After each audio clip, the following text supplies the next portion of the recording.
What's up, YouTube? It's your boy JP's on the keys, and it's two keys from this video today. We have Jefferies taking the MD sufferer to see a prostitute.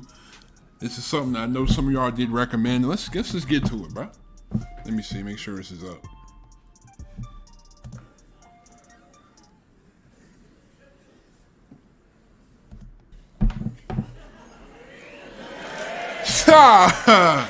Hey. How many more do you reckon there's behind you? There's a dwarf behind there mixing me a cocktail.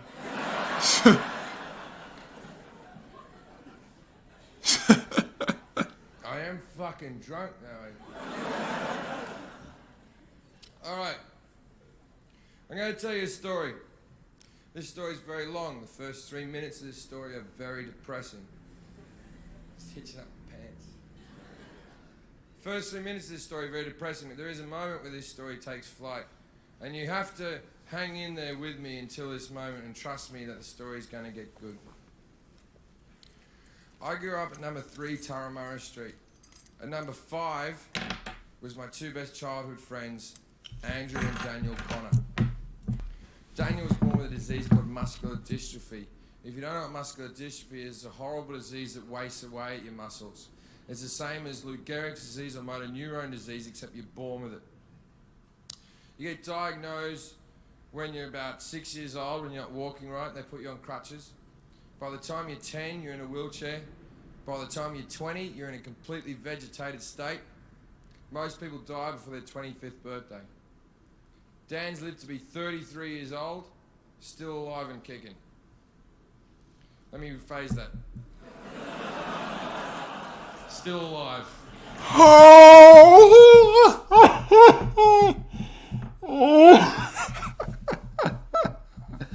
Oh yeah, hey yo, I shouldn't be laughing at that. That's He's actually died 7 times in his life and been resuscitated 7. And I once asked him, I said, Dan, what happens after you die? And he said, nothing. So good luck with your religion and your faith. I'll take an actual statistic. Now, his family had since moved to Melbourne. I had moved to Great Britain. I went to do the Melbourne Comedy Festival. This is about a year ago. I hadn't seen him in all that time. His brother Andrew came to see my show, and then Andrew took me to see Dan. And I went in to see him, and I'd never seen anyone live this long with this disease, and he's laying on a bed. His eyelids are a muscle that he can't keep open anymore, and he's just squinting through these little things. And he has a breathing mask on him to keep his lungs working because the lungs are a muscle that he can't keep pumping. He has a heart monitoring machine in case he flatlines in the middle of the night and someone has to resuscitate him. And as soon as I walked in and saw this guy that I used to run around with as a child, I burst into tears. There's nothing worse you can give anyone in this world than pity, you know? I went in the corridor, I felt like a right prick, and I was fucking wiping my eyes off. And I went back in, and I sat with Dan. His brother Andrew went off to work, and me and Dan chatted for a while. 20 minutes into the conversation, Dan says to me, Jim, I'm 32 years old. I've never been with a woman. Will you take me to a prostitute? And that's where the story picks up, ladies and gentlemen. Because I went, fuck yeah!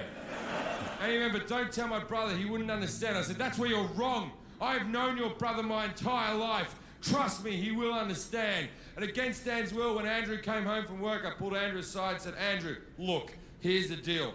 Dan's asked me to take him to a prostitute. I'm going to do it whether you like it or not, but I think as his brother, you should come along and help out. And Andrew went, we're not doing it. And I went, why? And he went, it'll kill him. And I went,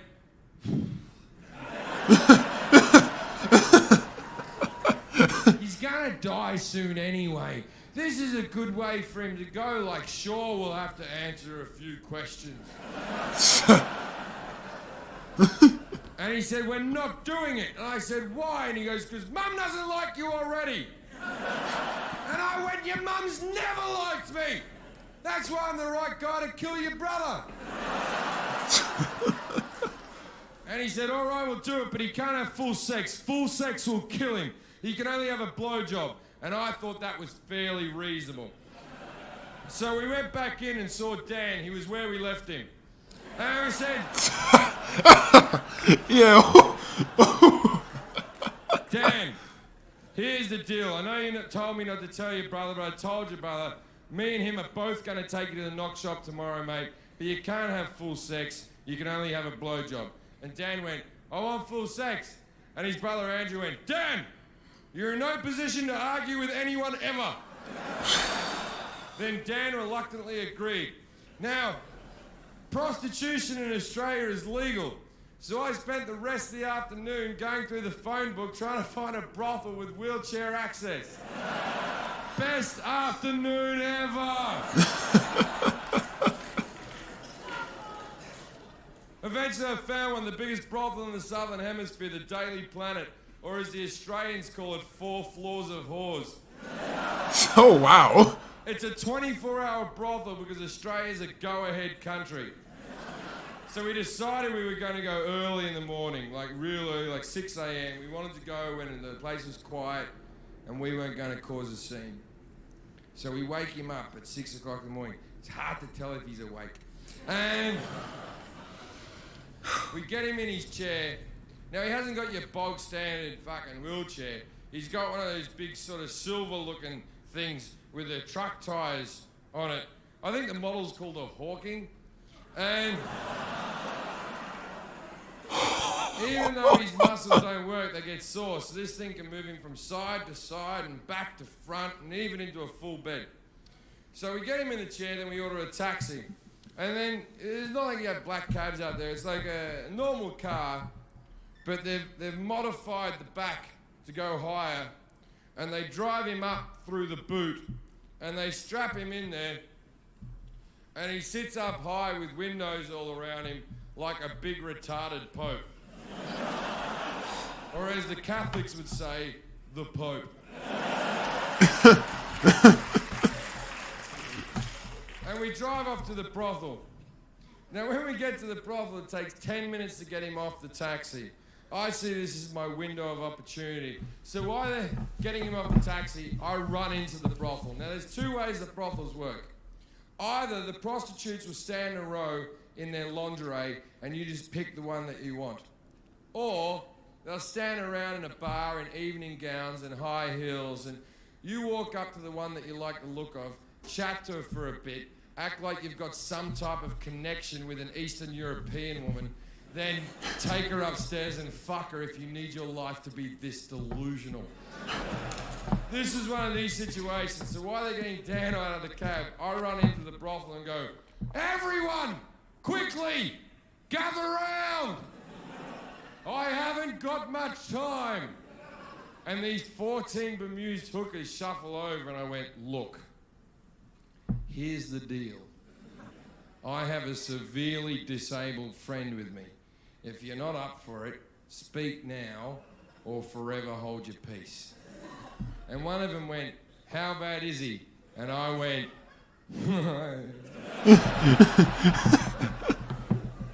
pretty fucking bad. And 10 of them said they wouldn't do it. And I said, well, I respect that. But can you please go and hide? Because I don't want him to be rejected by hookers. And these 10 girls shuffle away in their evening gowns and their high heels with gonorrhea falling out of them. I am now left with 4 girls, the best looking one by a mile stays. Dan wheels in, looking like Jabba the Hutt, breathing like Darth Vader. 2 of the girls run away and I'm like, are you fucking kidding, you sluts? I just asked you nicely. So we're now left with 2 girls. The best looking one's there, the other one's a fucking troll.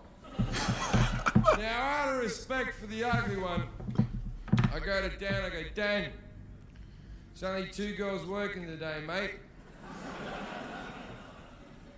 Which one do you want?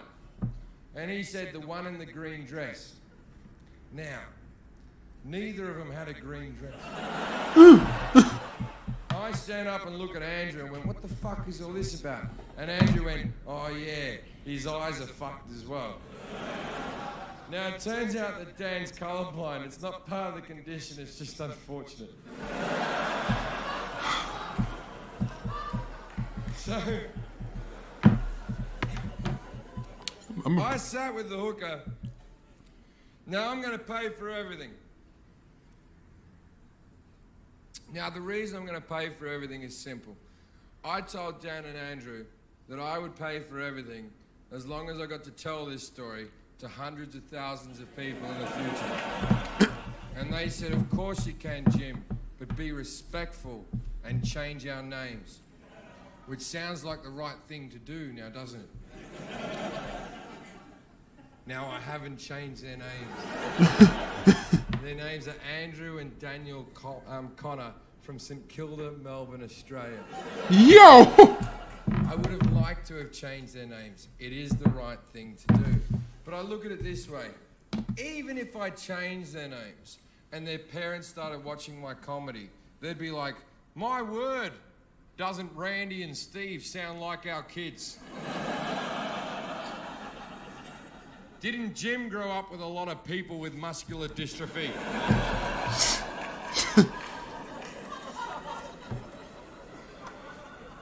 So I sat there with a hooker and I said, how much for the half hour? And she said, $180. And I said, I'll give you $250 because I realise this is a specialty thing you're doing. And she goes, I got one question for you. And I said, shoot. And she went, is he mentally retarded? And I went,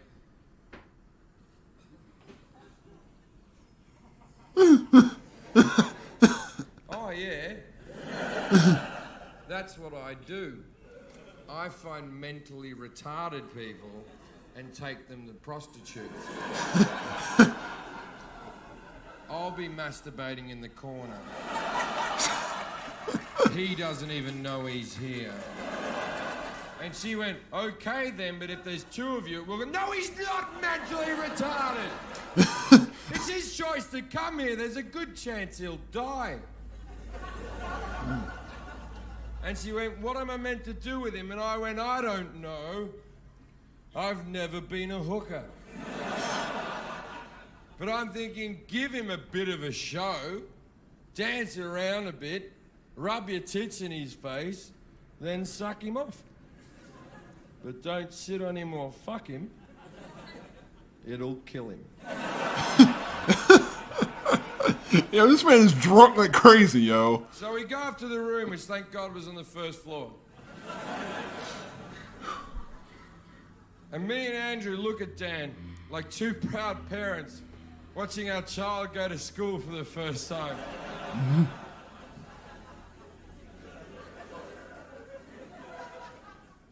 And then we leave, and as we proceed to leave, I pat Andrew in the back and I said, Andrew, you've been a good brother today. He said, thanks, mate. And then we had a hug. And then we had that moment after a hug that Australian men have where we go, oh, get out of it, what's wrong with you?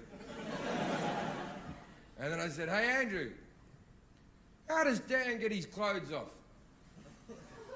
And Andrew went, fuck! And we went back in. Oh! Andrew looks him up and down and he turns to me and goes, look, he's very fragile. I know how he likes to be picked up. I'll lift him up. You take his pants off. Andrew gets behind, lifts him up by his armpits like I couldn't have figured out their magical hold.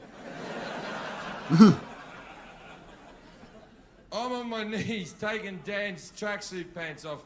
He always wore tracksuit pants, never got into fashion. And as I'm taking his tracksuit pants off, what many of you are wondering is, can Dan get an erection? And the answer is yes. Even though none of the muscles in his body work, the cock is not a muscle, the cock is a bit of skin that fills with blood. If he gets aroused up here, blood will rush to there. Now, what nobody knew about this 32-year-old virgin is that Dan's packing heat. I'm talking 9.5 inches of disabled misery. Oh. So fucking big, I think that's why the rest of his muscles didn't work. I take the pants off, this thing springs up and hits me in the mouth. Oh. Hey. Then the hooker goes, let's do the light. Let's explain the light. When they legalised prostitution in Australia, they didn't legalise it in all forms. For instance, you cannot get a street-walking hooker, you cannot get a prostitute to your hotel room. You can only go to a brothel in a safe environment where they have security for the girls in case a man shows up being drunk and dickhead or whatever. And also it's safer for the people who go to brothels because the girls get tested for STDs every month.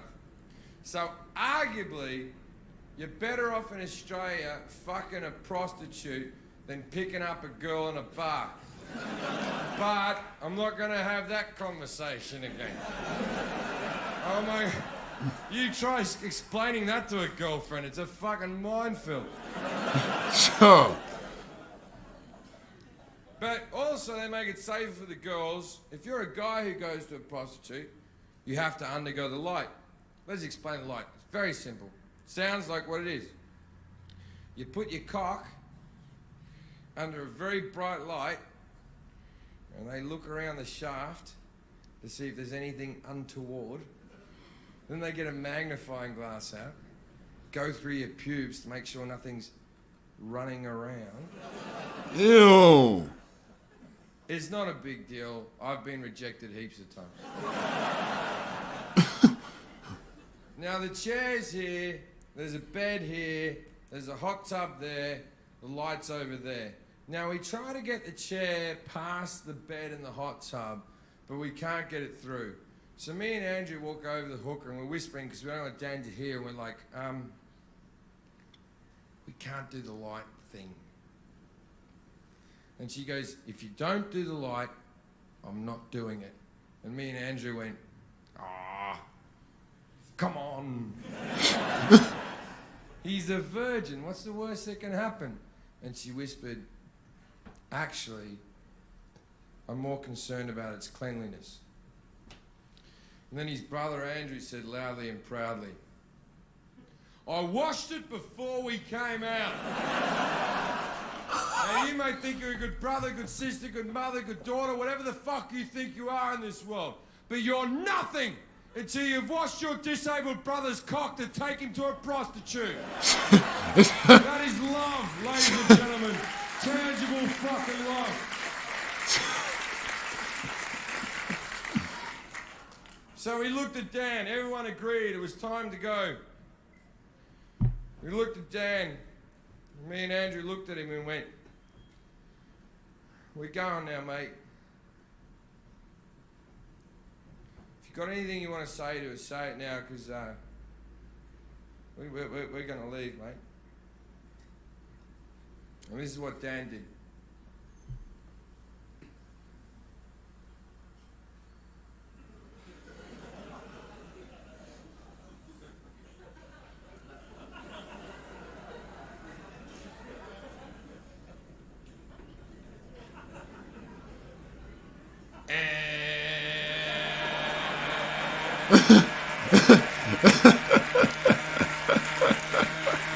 Oh, yo.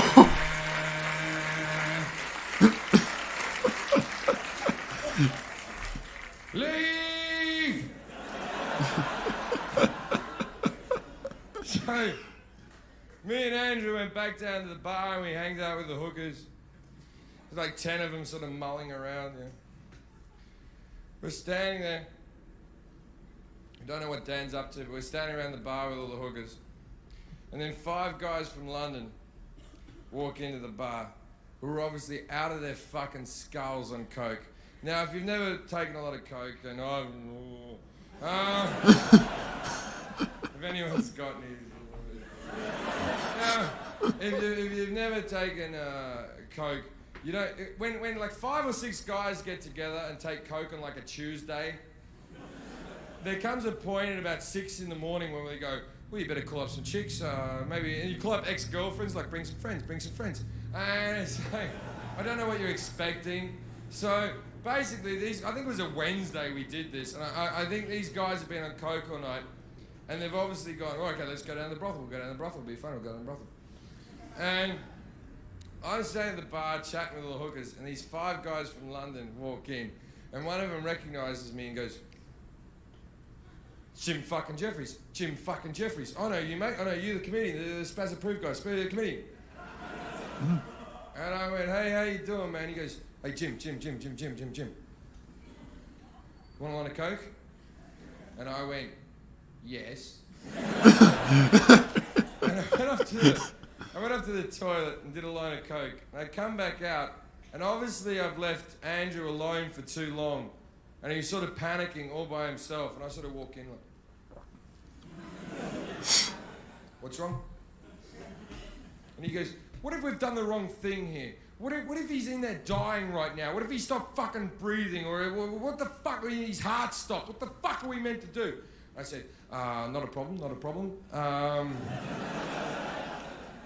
I'll resuscitate him. And he said, do you know how to do that? I said, no, I don't, but how hard can it be? Push, blow, blow.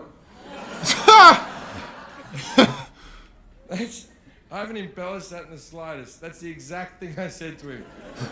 Push, blow, blow. Then the prostitute walks back in the room. It was with Dan. So I'm staying with the 5 coke fiends, 10 prostitutes. She walks in the room. It's like that moment in a movie where the needle on the record just sort of goes, eh, and everything stopped. And she walked in and she said, well, it's over. And me and Andrew in unison went, is he dead?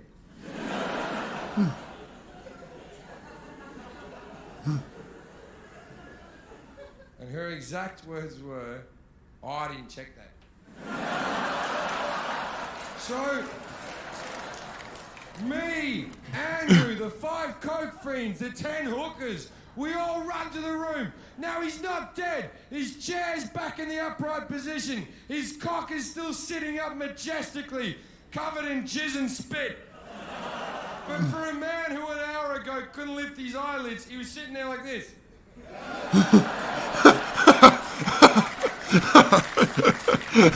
Now you might be wondering why his eyelids were up like that. Let me explain something. It wasn't through happiness. Tell you something about myself. I'm 33 years old. I've been masturbating since I was 10 years old. And in that time, I have not missed a day. Every single day I masturbate. Haven't missed a fucking day. Every day I'm in a hotel room with a laptop way high up on my chest here. So I don't have to look at the filth I'm doing to myself. So I'm watching porn here. And 9 times out of 10 I hit the Apple sign. Right? And I do this every single fucking day. Yet I would be mortified if any one of you was to ever see me doing this. I would want to fucking kill myself. And I do this every single fucking day.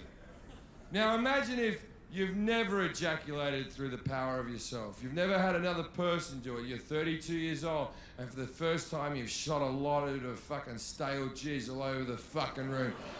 And you're sitting there with your cock out, and 15 strangers walks in, and you do not possess the power to put your cock away. And you see how that might be a bit unhinging. So we had to get him dressed quickly. But there's cum everywhere. And this time I look him up and down. And I turned to Andrew and said, Andrew, I don't give a fuck how fragile he is. I'm taking the top off this time. And we lifted him up. And we put his pants on. And we proceeded to leave the brothel. Now, as we left the brothel, I turned to Dan. I said, Dan, I paid for a story. Please tell me what happened. And he said, well, she danced around a bit, rubbed her tits in my face, and sucked me off. Which is what I asked her to do. It's so nice to be a disabled sex puppeteer.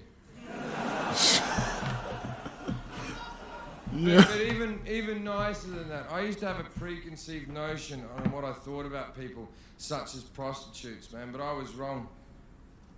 That woman treated him with dignity and respect and made him feel like a sexual being for the only time in his life. You can't put a price on that. All right? Well, 180 is the exact figure.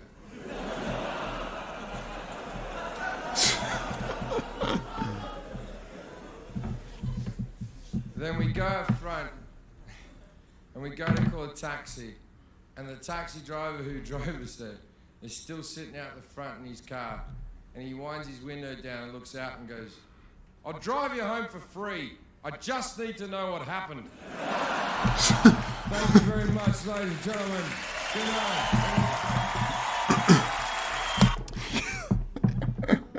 night. Yo. Yo, this man is crazy, yo. Whew. Anyway, thanks again for watching. Leave a like if you enjoyed. Subscribe if you are new to the channel. Don't forget to share the video wherever you share videos at. Also, don't forget to turn on my post notifications that you don't miss an upload. Also, thank you again for watching. Be safe. Have a great day. Stay on the grind. I'm out. Peace.